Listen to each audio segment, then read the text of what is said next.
When I graduated, I began working at Merck. Merck has released Pepcid, Famotidine, Prilosec, omeprazole. And Merck manufactures quite a few vaccines. Most well known is probably the MMR. Before my wife became pregnant with our first child, I was largely indifferent towards vaccines. I just assumed that it was okay. I didn't really think about it. So when Stephanie became pregnant in early 2000, I had just recently started in the vaccine sterile quality operations business unit as a supervisor in the biochemistry laboratory. I began to attend vaccine policy meetings. I asked basic questions about, for instance, the Hep B vaccine. I've got a child coming in a couple of months. So I'm wondering about the wisdom, scientific and otherwise, about administering a Hep B vaccine to an infant. Virtually every medical scholar acknowledges that the immune and autoimmune system of an infant is nowhere near developed. And so this is a medical intervention to boost an immune system about which we know very little. My questions are very specific. How do we know vaccines are safe? What do we do to determine their safety?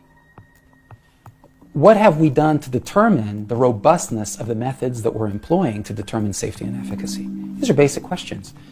What I began to find is that the type of studies were kind of shabby. I felt they were kind of rushed. They were sort of a rush to market. I raised questions like that and didn't feel that they were particularly appreciated. What I'm suggesting is that while I was at Merck, the answers that come back are superficial. And that's usually code for I don't know. That doesn't line up then with the conviction and the passion.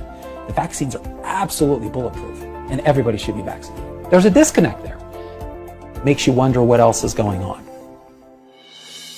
Right around when my wife was about 7 months pregnant, it was one of those moments where we're driving down a road and I'm sharing with her the concerns that I began to have.